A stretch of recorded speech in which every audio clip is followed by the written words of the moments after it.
Bismillahirrahmanirrahim. Assalamualaikum warahmatullahi wabarakatuh.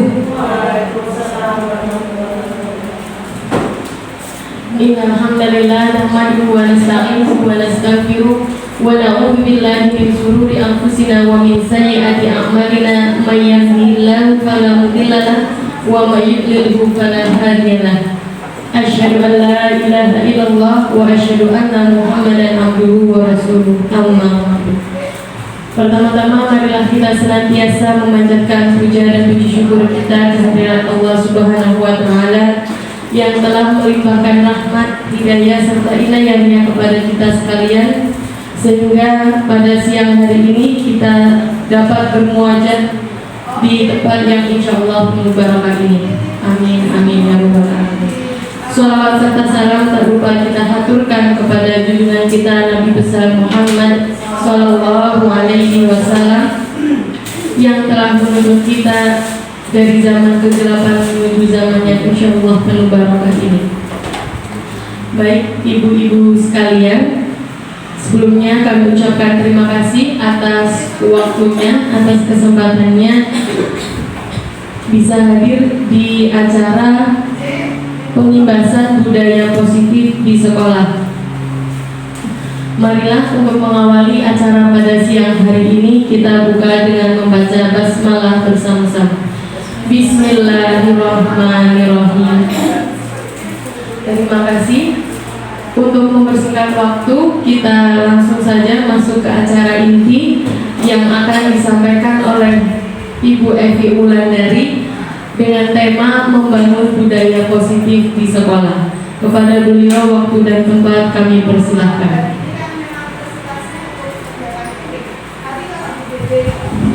Terima kasih atas waktunya, Bapak Bukti. Assalamualaikum warahmatullahi wabarakatuh. Waalaikumsalam warahmatullahi wabarakatuh. Alhamdulillahirrahmanirrahim. Wassalatu wassalamu ala asrofil anbiya'i wal mursalin sayyidina wa maulana Muhammadin wa ala alihi wa sahbihi ajma'in. Rabbi shrah li sadri wa yassir li amri wahlul 'uqdatam min lisani yafqahu qawli. Bapak kepala sekolah yang saya hormati dan ibu bapak guru yang saya hormati, alhamdulillah, pertama-tama marilah kita panjatkan puji dan syukur kehadiran Allah Subhanahu wa taala yang telah memberikan kita kesehatan dan kesempatan sehingga dapat berkumpul di ruangan ini dalam keadaan sehat walafiat. Tidak lupa sholawat serta salam senantiasa semoga selalu tercurah kepada Nabi kita Nabi Muhammad Sallallahu Alaihi Wasallam. Saya ucapkan terima kasih kepada Bapak Ibu semua atas kehadirannya di ruangan ini dalam rangka mengikuti seminar pengimbasan budaya positif di sekolah. Seminar ini dilaksanakan dalam rangka memenuhi tugas saya sebagai calon guru penggerak angkatan 9 yang telah menyelesaikan modul 1. Rangkaian modul dari 1.1 sampai 1.4 sudah selesai, dan untuk yang terakhir modul 1.4 kami mendapatkan tugas untuk melakukan aksi nyata. Dalam budaya positif yang akan saya sampaikan nanti ada 6 poin.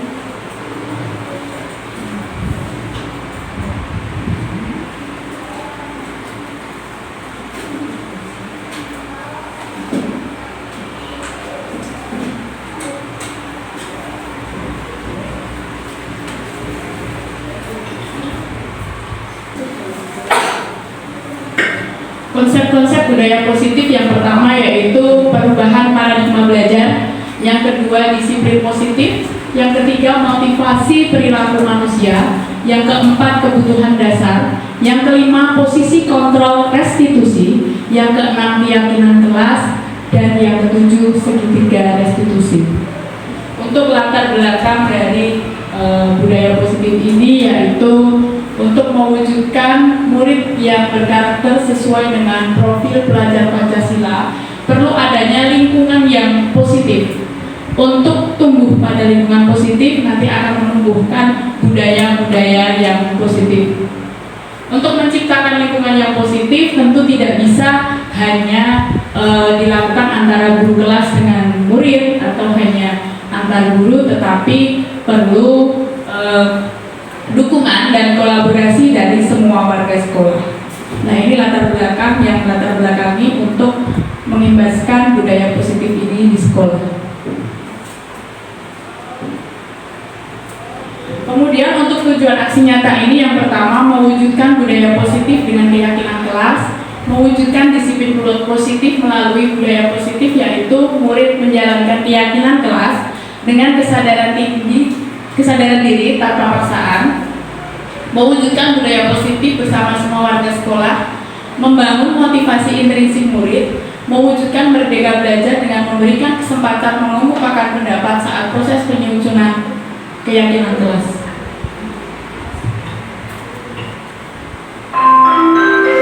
Kemudian tolak ukur dari kegiatan ini, indikator yang menyatakan bahwa tindakan ini dapat berjalan dengan baik antara lain yang pertama, murid terlibat secara aktif dalam penyusunan keyakinan kelas, murid melaksanakan keyakinan kelas dengan perasaan senang, meningkatnya disiplin positif di kelas dan sekolah dengan menurunnya catatan pelanggaran.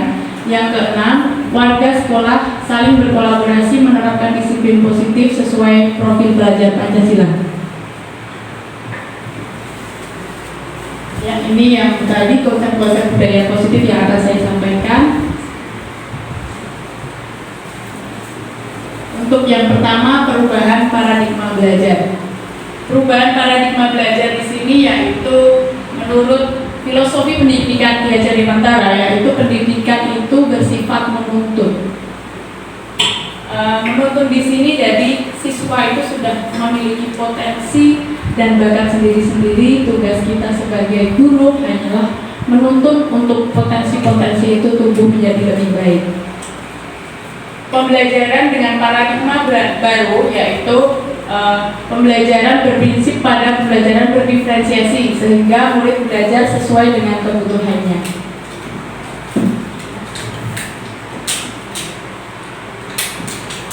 Anak bukanlah kertas kosong melainkan garis putus-putus yang masih sama. Nah, ini untuk tugas guru yang menebalkannya itu maksudnya tugas guru yang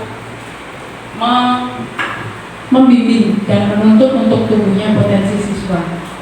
Kemudian untuk teori stimulus dan teori kontrol, yaitu ada perbedaan antara teori stimulus yang anggapan bahwa guru dapat mengontrol murid itu adalah ilusi, dan yang dapat mengontrol tindakan seseorang itu hanyalah orang itu sendiri.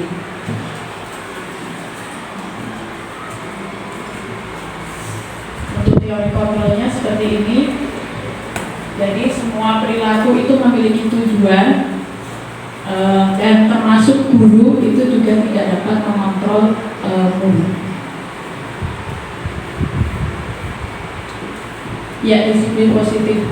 Jadi di sini mohon maaf ya Bapak Ibu, bukannya saya sok tahu atau ini kita sharing bersama ya. Jadi sifatnya di sini kita sharing bersama atau belajar bersama, nanti diskusi bersama tentang apa yang sudah saya dapatkan dalam modul 1.4. Untuk yang pertama yaitu disiplin positif. Salah satu bentuk budaya positif yang dikembangkan di sekolah itu adalah disiplin positif. Bedanya apa disiplin positif dengan disiplin yang biasa sering kita dengar? Disiplin itu biasanya kita pikirannya langsung ke aturan, langsung ke sesuatu yang tegas, sesuatu yang tidak boleh keluar dari aturan, dan sesuatu yang kaku. Sebenarnya disiplin positif yang sebenarnya itu tidak seperti itu. Disiplin positif itu adalah kemampuan kontrol diri dan tanggung jawab terhadap apa yang dilakukannya, bukan karena pujian, bukan karena imbalan atau hukuman. Bisa dicontohkan misalnya seperti ini. Menggunakan helm saat memakai kendaraan bermotor hanya karena ada operasi zebra misalnya. Nanti dalam operasi zebra itu ada denda. Saat tidak ada operasi, tidak menggunakan helm. Beda lagi dengan orang yang kedua. Kemanapun ia akan pergi saat dia menggunakan motor, maka dia akan memakai helm, entah itu dekat ataupun jauh. Itu tujuan dan motivasi yang antara orang pertama dengan orang kedua itu tentu berbeda. Untuk orang pertama hanya akan menghindari hukuman. Kemudian untuk orang kedua itu sudah self aware ya. helmnya digunakan untuk tujuan keselamatan. Nah, dari sana motifnya sudah berbeda. Disiplin positif yang kita maksudkan itu di sana. Jadi anak-anak nanti dia sudah muncul motivasi secara intrinsik, entah itu ada hukuman, entah itu tanpa pujian, tapi anak-anak sudah bisa mengontrol diri untuk disiplin seperti itu.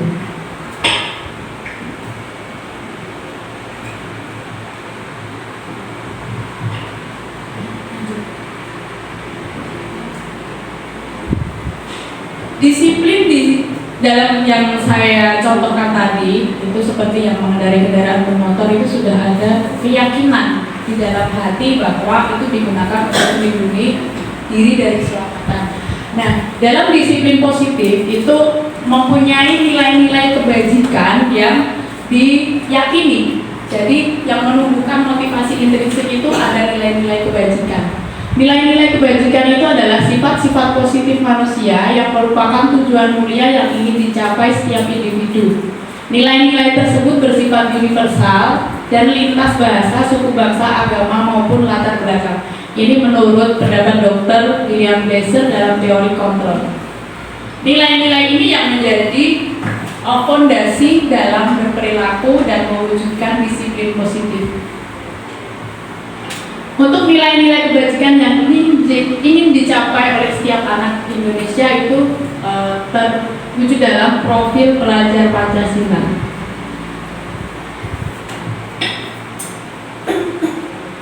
Ya, ada 6 dimensi profil pelajar Pancasila. Yang pertama, beriman dan bertakwa pada Tuhan Yang Maha Esa secara kemudian berkebinekaan global, mandiri, berpikir kritis, kreatif, dan bergotong royong. Nah, ini yang menjadi nilai kebajikan yang akan ditunjuk oleh setiap anak di Indonesia.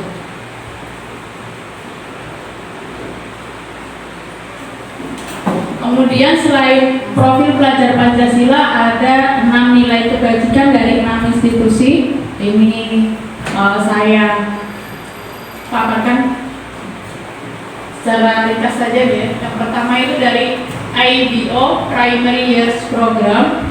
Nah, nilai-nilai kebajikannya seperti ini.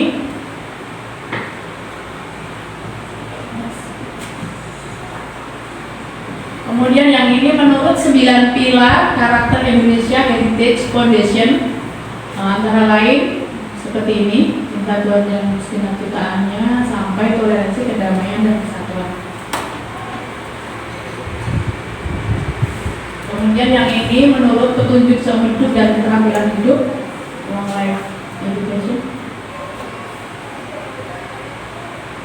Kemudian yang ini nilai kebajikan berdasarkan the 7 essential virtues.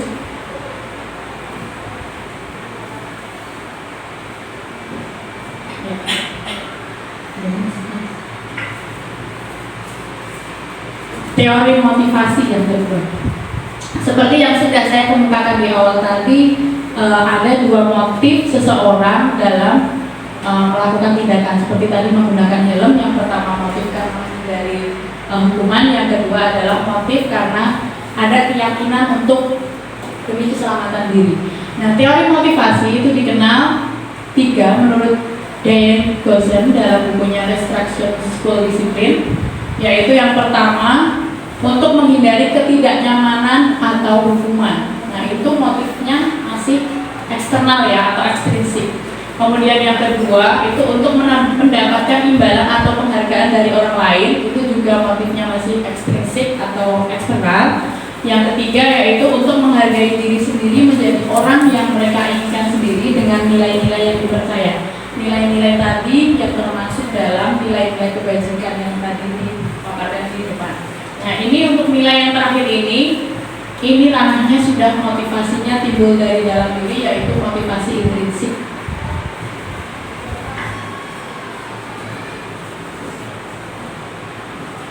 Teori motivasi untuk menghindari ketidaknyamanan atau hukuman ini termasuk tingkatan yang terendah, karena biasanya itu hanya digunakan untuk menghindari hukuman atau ketidaknyamanan. Dan ini biasanya tidak dapat berlangsung dalam jangka waktu yang lama. Untuk yang kedua, itu satu tingkat di atas yang tadi, yaitu untuk mendapatkan imbalan atau penghargaan dari orang lain. Nah, untuk yang ini, dengan motivasi ini mereka bertanya apa yang akan saya dapatkan dengan saya melakukan sesuatu. Ini masih bersifat eksternal juga. Dengan tindakan yang mereka lakukan itu untuk mendapatkan pujian, pengakuan ataupun hadiah. Untuk yang ketiga, teori motivasi untuk menghargai diri sendiri, menjadi orang yang mereka inginkan sendiri dengan nilai-nilai yang dipercayai. Ini motivasinya sudah bersifat internal. Orang dengan motivasi ini akan bertanya, akan menjadi orang seperti apa apabila saya melakukannya. Mereka melakukan sesuatu karena nilai-nilai yang mereka yakini dan hargai sendiri, terlepas dari hukuman, terlepas dari pujian ataupun hadiah. Kemudian kebutuhan dasar manusia. Kebutuhan dasar manusia dibagi menjadi 5. Yang pertama itu kesenangan atau fun, cinta dan kasih sayang atau love and belonging, kebebasan atau freedom, dan penguasaan atau power. Keempatnya itu termasuk kebutuhan dasar yang bersifat psikologis. Kemudian untuk yang bertahan hidup ataupun survival itu termasuk kebutuhan fisiologis.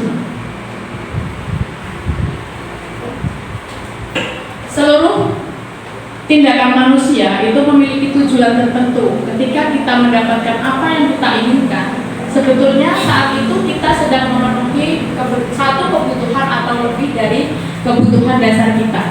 Nah, ketika seorang murid itu melakukan suatu perbuatan yang bertentangan dengan nilai-nilai kebajikan atau melanggar peraturan, hal itu sebenarnya karena mereka gagal dalam memenuhi kebutuhan dasar mereka, entah 1, 2, ataupun 3. Kemudian posisi kontrol guru. Di sini menurut William Glaser, posisi kontrol guru itu ada 5. Ya, yang pertama itu posisi kontrol penghukum. Yang kedua pembuat rasa bersalah. Yang ketiga posisi teman. Yang keempat posisi memantau, dan yang kelima posisi manajer. Untuk yang pertama dulu yaitu posisi penghukum.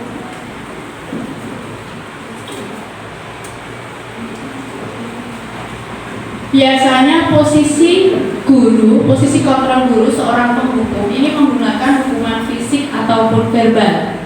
Penghukum dengan nada suara tinggi, bahasa tubuh, mata melotot, dan jari menunjuk atau menghardik. Biasa kata-katanya yang digunakan antara lain patuhi aturan saya atau awas. Kamu selalu saja salah. Selalu, pasti selalu yang terakhir selesai. Nah, kemungkinan untuk hasilnya itu murid akan marah atau mendendam atau memiliki sifat agresif. Kemudian untuk posisi kontrol guru dalam menangani kasus atau masalah, yang kedua yaitu pembuat rasa bersalah. Untuk pembuat rasa bersalah ini guru tidak menghardik, tidak dengan kata-kata yang tinggi, nada tinggi, tetapi lebih bersuara lembut. Namun pembuat rasa bersalah ini akan menggunakan keheningan yang membuat orang lain itu merasa tidak nyaman atau merasa bersalah dan merasa rendah diri. Nah, biasanya itu ibu sangat kecewa sekali dengan kamu. Berapa kali bapak harus memberitahu kamu? Gimana coba kalau orang tua kamu tahu berbuat begini? Nah, jadi dengan mendengarkan kata-kata seperti itu, anak akan merasa bersalah. Murid akan merasa menjadi orang yang gagal dan tidak sanggup membahagiakan orang lain. Nah, sikap seperti ini juga tidak lebih berbahaya dari yang tadi. Kalau ini sikapnya murid akan tersimpan rapat, namun dia menahan perasaan.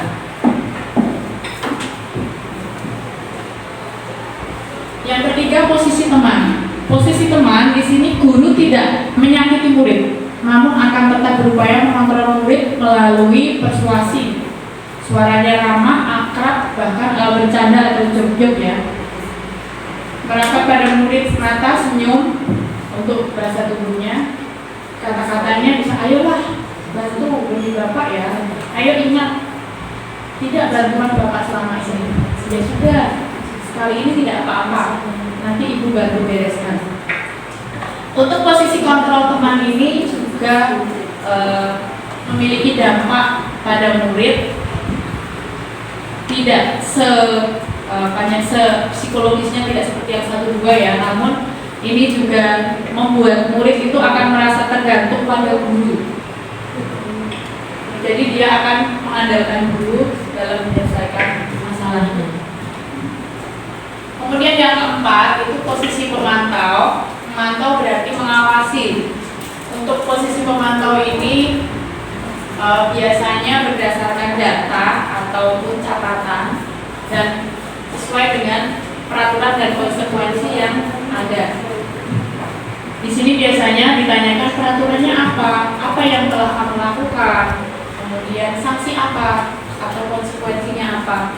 Tetapi di sini tidak ada tambahan perubahan perilaku baru. Jadi seorang pemantau sangat mengandalkan perhitungan catatan data dapat digunakan sebagai bukti. Murid akan memahami konsekuensi yang telah dibuat bersama, namun guru tidak menunjukkan suatu emosi yang berlebihan, tidak marah. Tetapi ini juga murid tidak nyaman karena nanti akan meninggalkan kelas misalnya untuk mengerjakan tambahan waktu, memerlukan tambahan waktu untuk mengerjakan tugas yang tertinggal. Kemudian posisi kontrol yang kelima yaitu posisi manajer. Posisi ini adalah posisi yang paling ideal bagi guru, namun untuk sampai ke sana tentunya tidak mudah. Banyak yang masih harus dilatih untuk setiap hari kita menerapkan ke siswa. Itu untuk siswa juga tidak mudah untuk kita sampai ke posisi manajer. Posisi manajer ini adalah posisi di mana guru berbuat sesuatu bersama dengan murid. Kita sebagai guru itu mencari solusi bersama murid. Jadi di sini nanti murid akan muncul sendiri. Oh, kalau begini berarti saya harus bagaimana? Kemudian apa yang akan saya lakukan selanjutnya? Ini ada pada posisi manajer. Biasanya guru menanyakan beberapa kalimat, contohnya apa yang kita yakini, kembali ke keyakinan kelas. Kemudian apa yang kamu yakini? Jika kamu meyakininya, apakah kamu bersedia memperbaikinya? Jika kamu memperbaiki ini, hal ini menunjukkan apa tentang dirimu? Apa rencana kamu untuk memperbaiki ini? Murid dapat menjadi pribadi yang lebih mandiri, merdeka, dan bertanggung jawab atas segala perilaku dan sikapnya, yang pada akhirnya dapat menciptakan lingkungan positif yang aman dan nyaman. Dari kelima posisi kontrol tadi, yang paling ideal adalah posisi manajer. Namun kita bisa kembali lagi pada posisi-posisi tertentu untuk menggunakan misalnya posisi teman atau pemantau. Namun jika bisa dihindari untuk posisi penghukum atau pembuat rasa bersalah. Jadi kalau teman tadi ada dampak negatifnya, anak menjadi ketergantungan. Kemudian kalau posisi pemantau itu ya kita kembalikan lagi ke keyakinan kelas. Jadi guru dan siswa tidak mencari solusi, tapi siswa yang ini kembali kepada keyakinan kemarin. Apa konsekuensinya? Tidak ada tambahan perilaku baru. Sedangkan untuk posisi manajer ini, dengan menyelesaikan masalah seperti ini, kita bersama-sama siswa bisa memecahkan masalahnya sendiri. Next.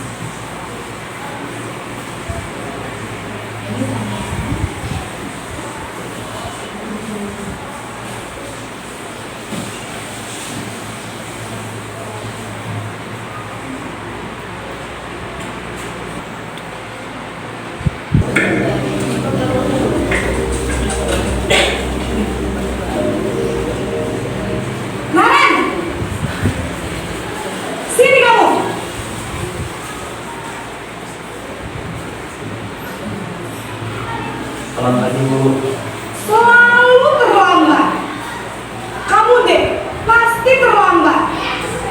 Bu.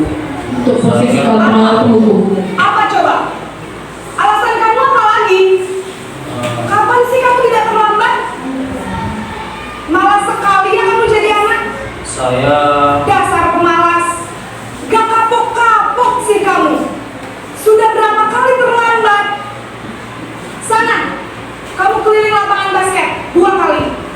kenapa saya harus keliling lapangan basket, Bu? Kenapa? Kamu melawan ibu. Berani-beraninya jawab. Sudah terlambat, masih berani jawab pula. Sekarang, keliling lapangan basket 5 kali sekalian. Biar kapok. Cepat. Pergi sana ke lapangan basket. Posisi pemukul biasanya berbicara dengan nada tinggi, menghardik, menunjuk-nunjuk, menyakiti, dan menyindir. Hukuman bisa berupa fisik maupun psikis. Ibu dan bapak guru hebat. Dampak yang terjadi pada murid ketika guru berada pada posisi pemukul adalah murid cenderung akan memberontak, bahkan menyimpan dendam.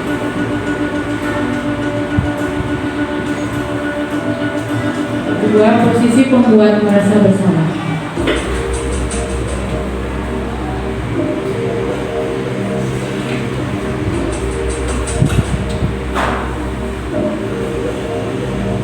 Naren!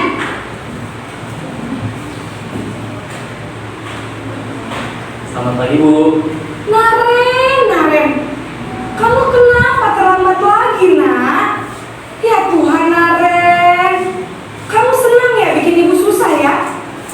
Kalau kamu terlambat lagi, nanti ibu yang ditegur bapak kepala sekolah, nak. Disangka ibu tidak bisa membina kamu. Duh, gimana ini? Maaf, Bu. Duh, Gusti Naren. Kamu suka ya kalau ibu ditegur bapak kepala sekolah?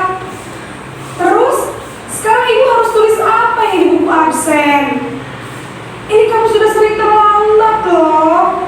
Ibu harus apa coba? Maaf, Bu. Maaf sekali.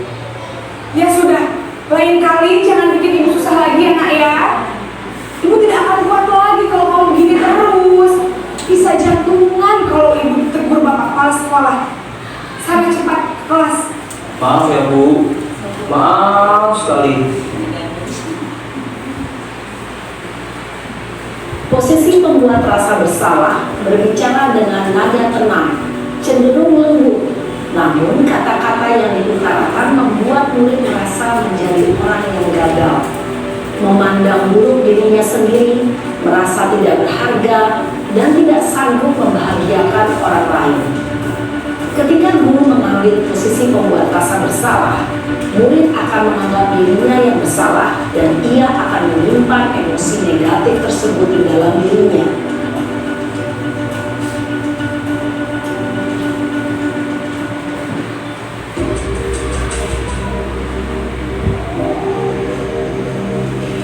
Ketiga adalah posisi kontrol pemantau. Teman. Naren!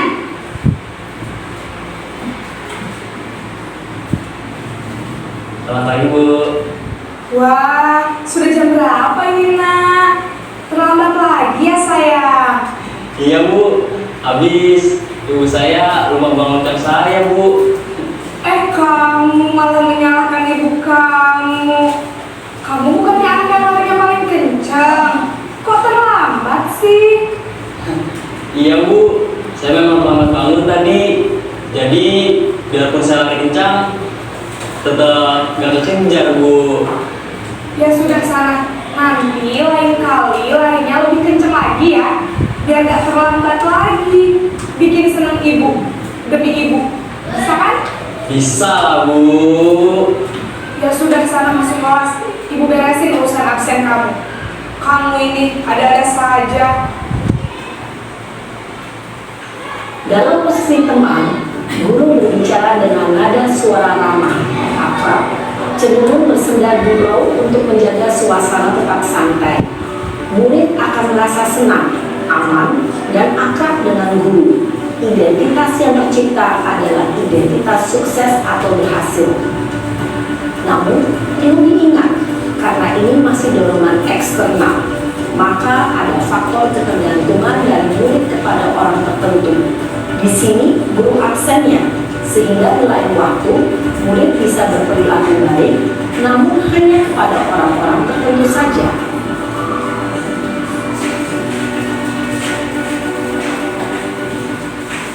Pak, posisi pemantau atau monitor?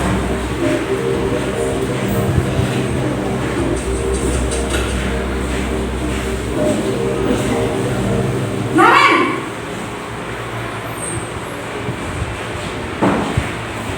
Selamat pagi Bu. Naren, apa peraturan sekolah kita tentang jam berapa kita harus masuk sekolah, Nak? Kita harus di sekolah jam 7 Bu. Iya betul, sekarang sudah jam 7.20. Naren sudah tahu konsekuensinya jika terlambat hadir. Paham Bu, saya harus tinggal kelas pas jam istirahat selama 20 menit. Iya benar, konsekuensinya demikian. Jadi nanti jam 9.30 pas istirahat, kamu harus tinggal di kelas, kerjakan tugas tambahan untuk ketertinggalan kamu, ya? Baik Bu. Posisi pemantau mengandalkan penghitungan atau data untuk mengontrol murid. Guru mengarahkan murid berdasarkan peraturan dan konsekuensi. Seorang pemantau menunjukkan bahasa tubuh dan ekspresi wajah yang datar dan cenderung formal.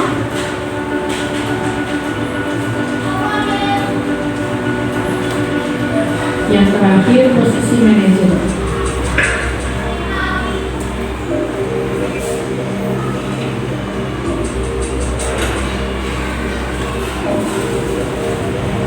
Naren!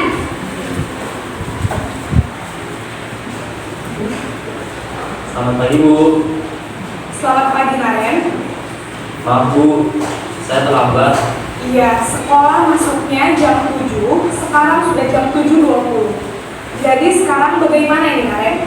Maaf Bu, saya lupa setel alarm saya semalam. Baiklah, menurut kamu, keyakinan sekolah yang mana yang perlu kamu tingkatkan? Menghargai diri sendiri dan orang lain mungkin ya Bu. Setuju. Jadi, apakah Naren meyakini prinsip saling menghormati tersebut? Iya Bu, saya meyakininya. Apakah Naren bersedia memperbaiki masalah keterlambatan ini? Bersedia Bu. Bagaimana kamu akan memperbaiki masalah keterlambatan ini? Saya akan coba untuk tidak lupa menyetel alarm saya Bu. Baik, kalau Naren lupa menyetel alarm di rumah, ada orang yang kira-kira bisa bantu mengingatkan tidak? Ada Bu, kakak saya, Kak Emma. Ada lagi selain Kak Emma? Selain Kak Emma, ada ibu saya. Baik, jadi yang mengingatkan Naren adalah Kak Emma dan ibu kamu ya? Kira-kira akan mulai setel alarm kapan ya Naren? Setelah pulang sekolah, akan segera saya lakukan. Baik, jadi Naren akan setel alarm untuk bangun besok pagi dan akan diingatkan oleh kakak dan ibunda Naren ya. Ada lagi yang mungkin perlu dilakukan Naren agar tidak terlambat bangun lagi? Tidak ada Bu. Baik Naren, terima kasih untuk kerjasama kamu. Sekarang kamu perlu kembali ke kelas untuk belajar. Baik Bu, terima kasih. Posisi Itu tadi bagaimana posisi kontrol. Kalau tadi dalam bentuk kalimat tentu tidak kelihatan ya. Kalau dalam bentuk video, nah tadi kelihatan antara posisi kontrol 1 sampai terakhir. Tentu dalam penyampaian dan dampaknya ke siswa berbeda.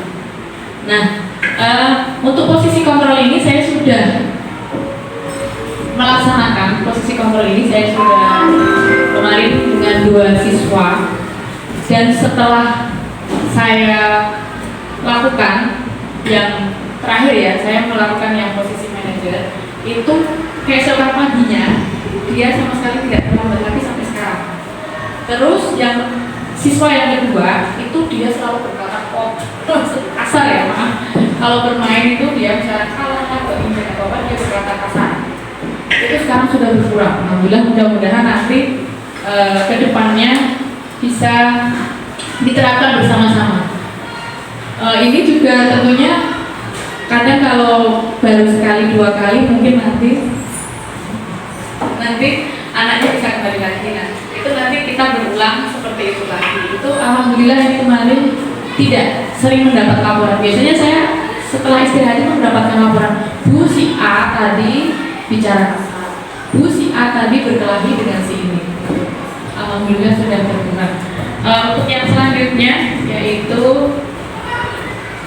keyakinan kelas. Tadi di dalam video itu disebutkan tentang keyakinan kelas. Kenapa keyakinan kelas bukan kesepakatan kelas? Nah, di sini karena menekankan pada keyakinan itu akan lebih termotivasi dan bersemangat untuk menjalankan keyakinan daripada hanya sekedar mengikuti serangkaian peraturan-peraturan tertentu. Yang saya contohkan tadi menggunakan helm. Kemudian contoh yang kedua, kemarin saat pandemi kita tidak didenda, kita juga tidak mendapatkan hadiah saat kita menggunakan masker. Tapi kenapa kita semua dengan rela, dengan suka hati menggunakan masker setiap hari? Motifnya apa? Agar tidak tertular, untuk kesehatan diri kita. Disitulah nilai keyakinan diri yang menguatkan kenapa bisa tergerak untuk menggunakan masker tanpa adanya hukuman dan hadiah. Nah, di sini keyakinan kelas yang dibuat untuk menggerakkan ke sana, untuk menggerakkan siswa itu nanti muncul motivasi intrinsik dari dalam dirinya. Tentunya tidak instan ya, ini tapi dimulai dari keyakinan kelas ini. Prosedur penyusunan keyakinan kelas atau sekolah itu yang pertama mempersilakan warga sekolah dan murid-murid sekolah atau kelas untuk bercurah pendapat dari bersama-sama dengan siswa. Kemudian mencatat semua masukan-masukan dari siswa atau dari warga sekolah di papan tulis atau kertas besar. Kemudian mengganti dengan kata-kata dari bentuk kata-kata negatif dengan positif.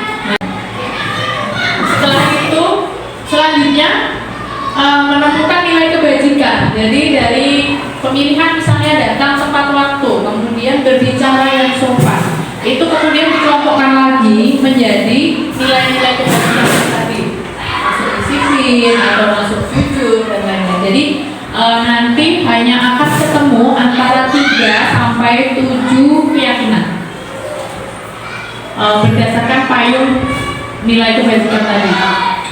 Contohnya di sini datang tepat waktu dengan berjalan di kelas dengan guru itu masuk dalam satu payung keyakinan yaitu saling menghormati atau nilai kebajikannya hormat.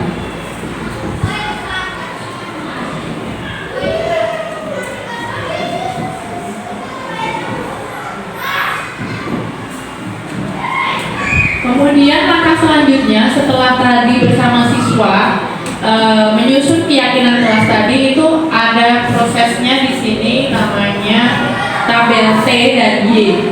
Tabel T itu di sana kurang besar ya.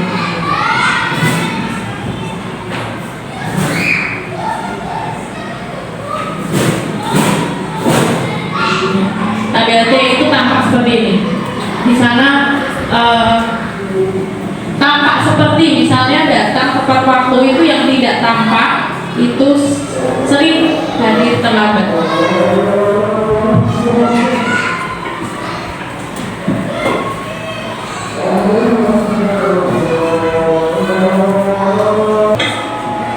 Setelah tadi kita dapatkan beberapa kalimat bersama siswa, kemudian tadi dimasukkan dalam tabel T.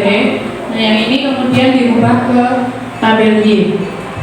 Di sini ada 3, terdengar, terlihat, dan berperilaku. Contohnya tadi ini yang berbicara sopan ya. Yuk saya bantu, kita bisa selesaikan ini bersama. Terima kasih, tolong. Nah itu terdengar. Kemudian yang terlihat berempati terhadap perasaan orang lain, memegang barang milik orang lain hanya dengan izinnya, dan mendengarkan dengan seksama, senantiasa berbuat baik dan berbagi, itu yang terlihat. Kemudian yang berperilaku tersenyum ramah, memberikan salam hormat, tangan, kemudian meletakkan tangan di dada, saling memberikan ruang bekerja postur tubuh yang tenang. Itu untuk perilakunya.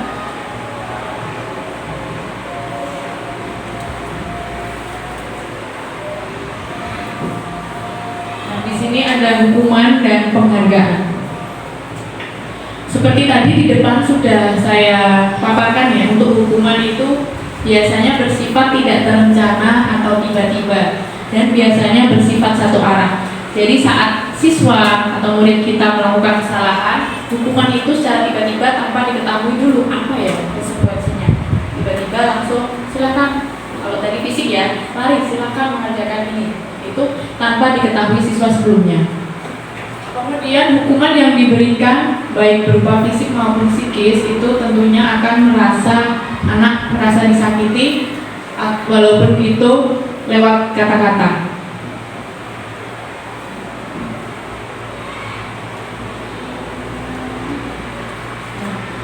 Sedangkan penghargaan itu juga walaupun kelihatannya baik, tapi penghargaan itu punya dampak tersendiri, ya, yaitu antara lain, ini menurut Alvin Kohn, saat kita berulang kali menjanjikan hadiah kepada anak-anak agar berperilaku bertanggung jawab, atau kepada seorang murid agar mempelajari sesuatu yang baru, atau kepada karyawan agar melakukan pekerjaan yang berkualitas, kita sedang berasumsi mereka tidak dapat melakukannya, atau mereka tidak akan memilih untuk melakukannya. Jadi hanya motifnya karena hadiah tadi. Dan baik penghargaan maupun hukuman itu adalah cara-cara mengontrol perilaku seseorang yang menghancurkan potensi yang sesungguhnya. Secara ideal, tindakan belajar itu sendiri adalah penghargaan sesungguhnya. Ini menurut Alvin Kohn.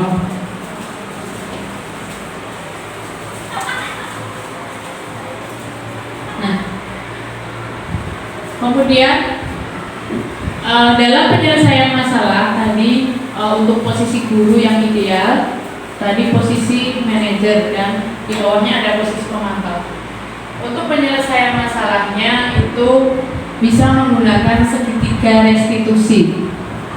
Jadi segitiga restitusi itu di sini ada menstabilkan identitas, dimulai dengan menstabilkan identitas, kemudian memvalidasi tindakan dan menanyakan keyakinan.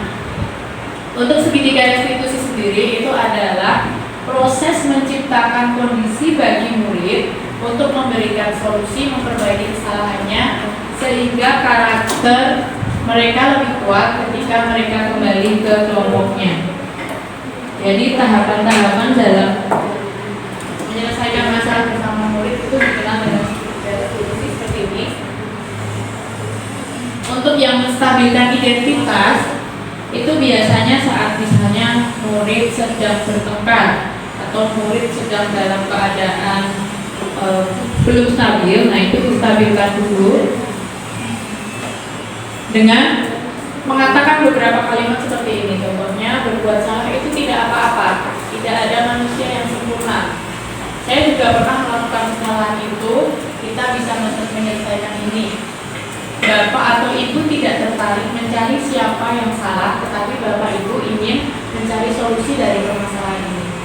Kamu berhak merasa begitu. Apakah kamu sedang menjadi teman yang baik buat dirimu sendiri? Sebenarnya ini bukan kita itu berpihak pada kesalahan, membenarkan kesalahan tidak.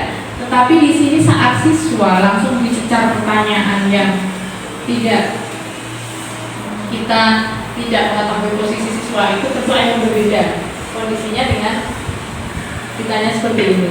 Anak akan lebih tenang, kemudian anak akan lebih siap untuk bercerita kronologinya seperti apa.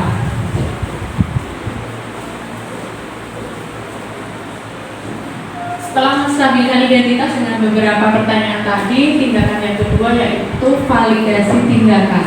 Nah, di sini dengan mengatakan beberapa kalimat contoh, padahal kamu bisa melakukan yang lebih buruk dari ini. Kamu patut bangga pada dirimu sendiri karena kamu telah melindungi sesuatu yang penting buatmu, walaupun itu awalnya mereka bertengkar. Ya. Kemudian kamu boleh mempertahankan sikap itu, tapi kamu harus menambah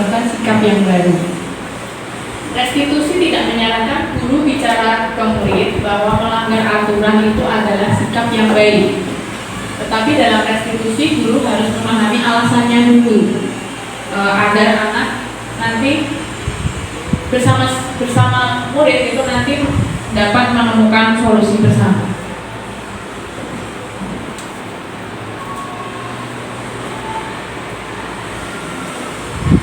Kemudian yang ketiga, dikembalikan pada keyakinan kelas yang tadi dengan menanyakan beberapa pertanyaan. Contohnya, apa yang kita percaya sebagai kelas atau keluarga, keyakinan kelas, apa nilai-nilai umum yang telah kita sepakati, kemudian apa bayangan kita tentang kelas yang ideal. Kamu mau jadi orang seperti apa? Penting untuk menanyakan ke anak kehidupan seperti apa nantinya yang mereka inginkan. Saat anak sedang bertengkar, berkelahi dengan kamu, kalau saat kita tanya, apakah kamu dari dalam hatimu menginginkan bahwa kamu itu bertengkar dengan si A? Pasti anak akan menjawabnya tidak. Apakah yang kamu inginkan itu kamu ingin menjadi anak yang suka berkata kasar dalam hatinya? Tidak. Jadi nanti dikembalikan lagi ke keyakinan kelas dan menumbuhkan motivasi intrinsik dari dalam diri anak tadi.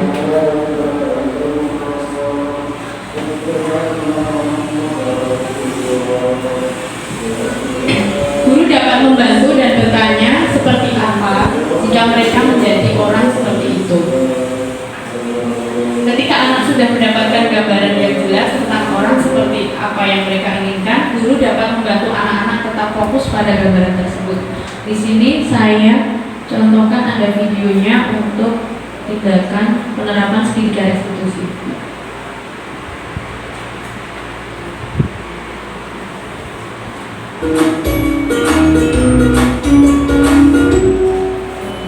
Salam dan bahagia Ibu dan Bapak guru hebat. Pada Philip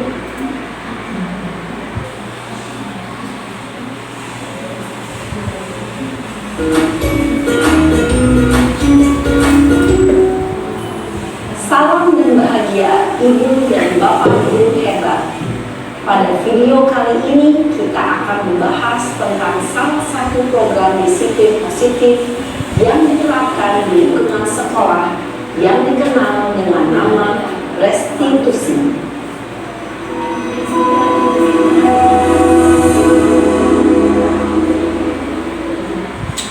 Restitusi dikembangkan oleh pakar pendidikan dari dosen berlandaskan pada teori kontrol Dr. William Glaser.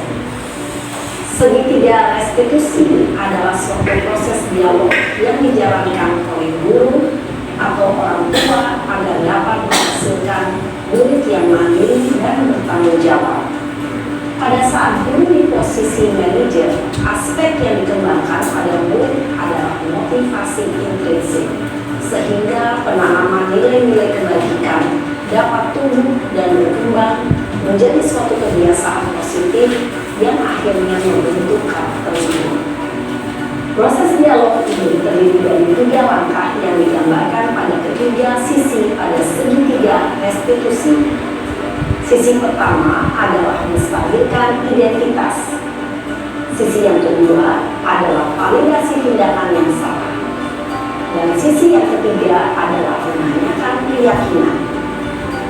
Ibu dan Bapak guru, berikut ini akan ditunjukkan bagaimana seorang guru berada dalam posisi manajer menggunakan penerapan segitiga restitusi.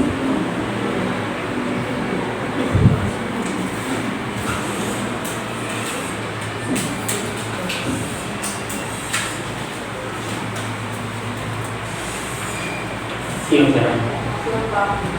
Sudah lama nggak biasa. Kenapa hadirnya di sini? Kesel Pak, kesel banget. Masa aku dikatain tukang fitnah Pak? Ya aku marah lah. Aku balik dikatain TK di depan kelas. Kesel banget. Oh begitu.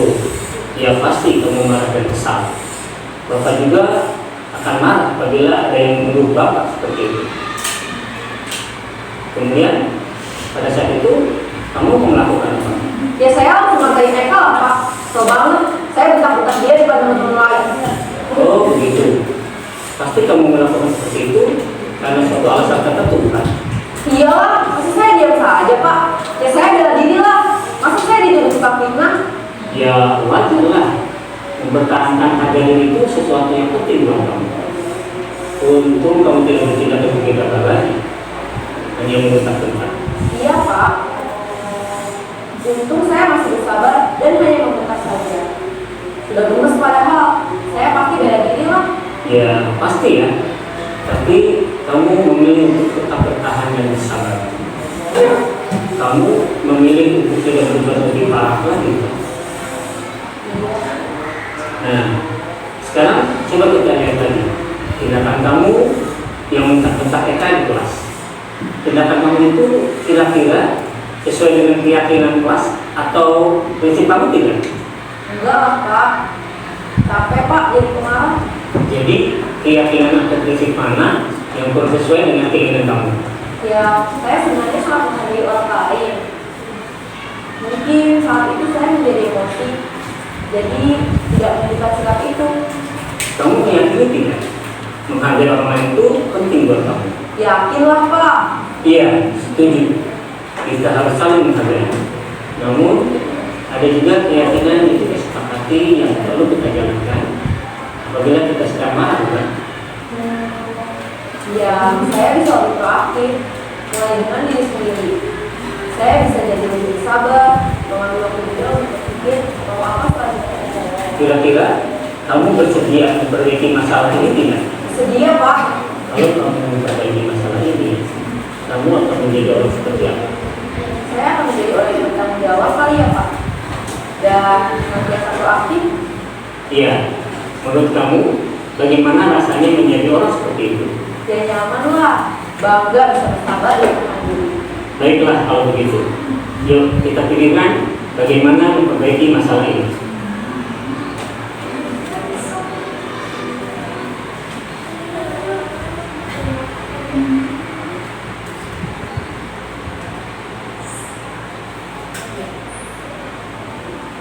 Itu tadi contoh penerapan segitiga restitusi. Untuk yang sudah saya praktekkan,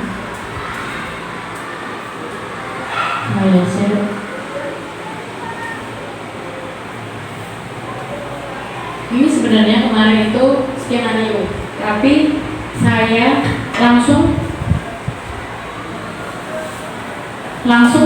menanyai siswa itu tanpa skenario. Jadi langsung bertemu dengan siswa. Kebetulan itu pas waktu itu ada masalah.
Apa alasannya? Kamu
supaya menjadi anak yang baik. Tapi sudah dapat solusi ya.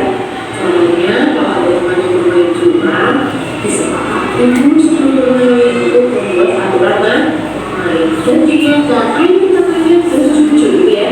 Diingatkan ya, tidak usah berkata kotor ya. Menurut perasaan Ricky, tadi Bu Guru memanggil kamu untuk menyelesaikan masalah ini. Dan perasaannya Ricky bagaimana? Sekarang bagaimana? Bisa tidak benar ya? Sekarang jadi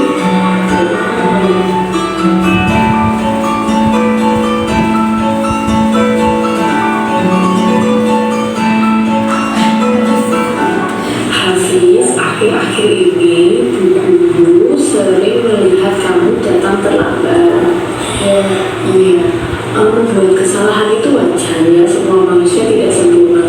Bu Guru pun juga pernah datang ke sebuah acara itu datang terlambat. Tapi kalau kesalahannya itu berulang setiap hari kamu datang terlambat, itu kira-kira baik atau tidak? Tidak. Nah, Bu Guru tidak mau menyalahkan siapa-siapa. Nanti coba kita cari permasalahan bersama-sama.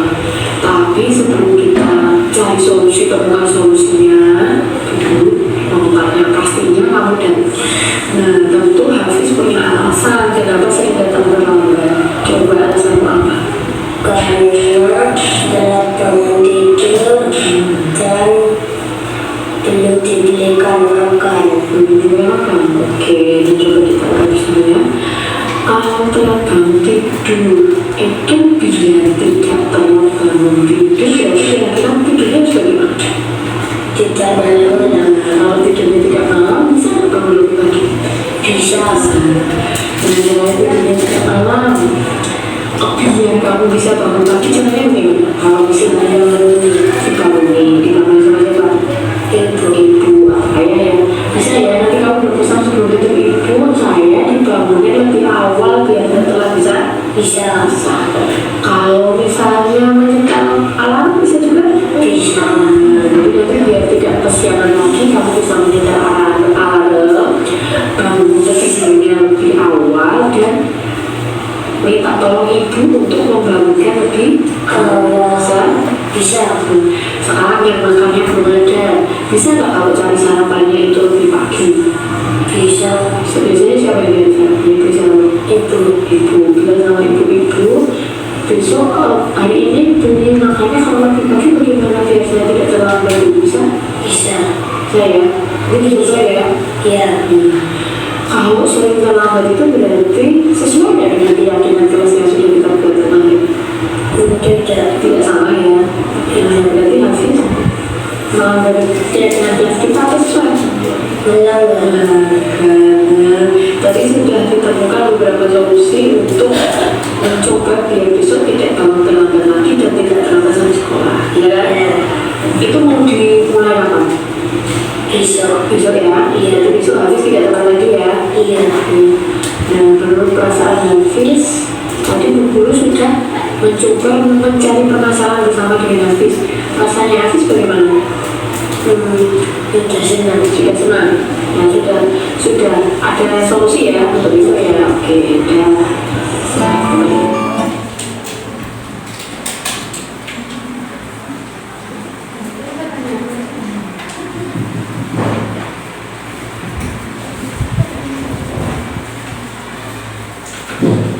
Ya, tadi beberapa contoh penerapan segitiga restitusi baik dalam video ataupun yang sudah saya laksanakan sebagai aksi nyata. Dan aksi nyata itu sebenarnya ada skenarionya, tapi kebetulan kemarin itu karena bertepatan dengan anak itu saya mendapatkan laporan, jadi langsung saya lakukan tanpa skenario. Nah, skenarionya saya buat setelah saya melakukan tindakan segitiga restitusinya. Nah, itu tadi beberapa pemaparan dari saya, ada kurang lebihnya mohon maaf. Jika ada pertanyaan, mohon saya persilakan. Masih ada sedikit waktu. Saya ucapkan terima kasih atas kehadiran Bapak Ibu semua yang telah melonggarkan waktu untuk mengikuti sesi pengimbasan disiplin budaya positif di sekolah. Mudah-mudahan setelah ini kita bisa bersinergi, berkolaborasi bersama untuk sama-sama melaksanakan disiplin positif ini di kelas kita masing-masing dan bersama dengan murid kita. Ya, terima kasih dari saya cukup sekian. Wassalamualaikum warahmatullahi wabarakatuh.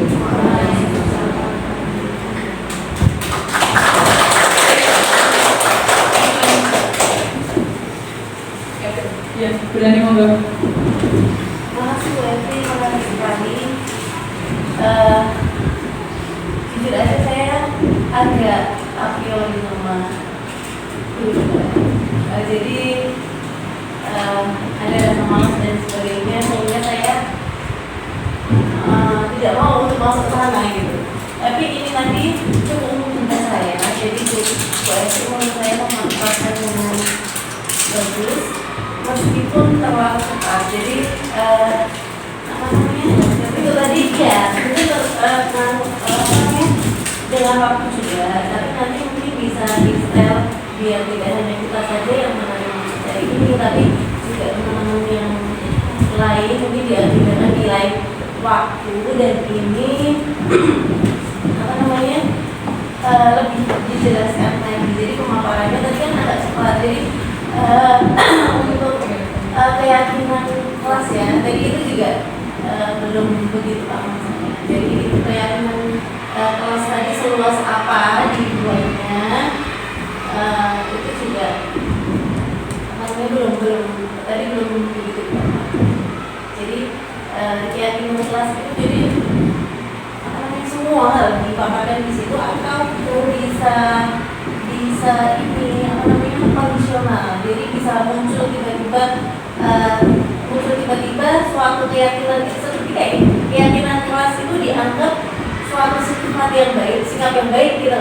Atau memang semua di kelas itu dipaparkan semuanya terlebih dahulu. Terima kasih Bu Dani atas pertanyaannya. Jadi keyakinan kelas itu sebenarnya kita bersama-sama siswa saat menyusun. Jadi kondisional ya, insidental.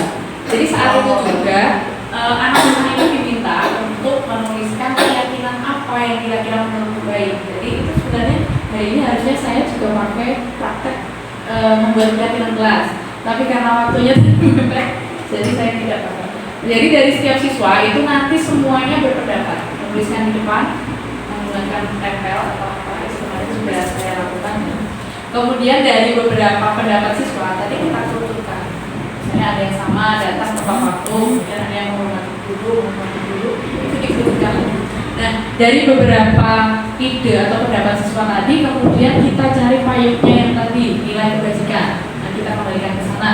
Misalnya datang tepat waktu dengan menggunakan seragam, itu kan ada pada satu payung yaitu disiplin. Nah, kemudian nanti dari yang lain yang menghormati guru dan lain-lain juga dijadikan satu. Nah, nanti setelah semua itu tadi terkerucutkan, itu hanya dipilih antara 3 sampai 7 keyakinan kelas saja. Karena kalau terlalu banyak itu nanti susah untuk dilaksanakan. Jadi agar keyakinan kelas itu benar-benar nanti terlaksana, itu minimal 3 sampai 7 keyakinan. Jadi misalnya disiplin, dalam disiplin poin pertama datang tepat waktu. Poin yang kedua adalah menggunakan seragam sesuai dengan nilai. Seperti itu. Terus yang kedua yang tadi kayaknya bisa sih apa namanya tentang manajer ya. Itu tadi mungkin kita juga lupa tadi kata-kata yang biasanya kita itu yang apa gitu. Itu yang teman-teman karena itu menurut saya ketika itu bisa dilaksanakan konstan ya, ketika hanya sekali itu kan itu nggak bagus. Tapi kalau itu bisa dilaksanakan terus bisa Kalau untuk videonya yang dari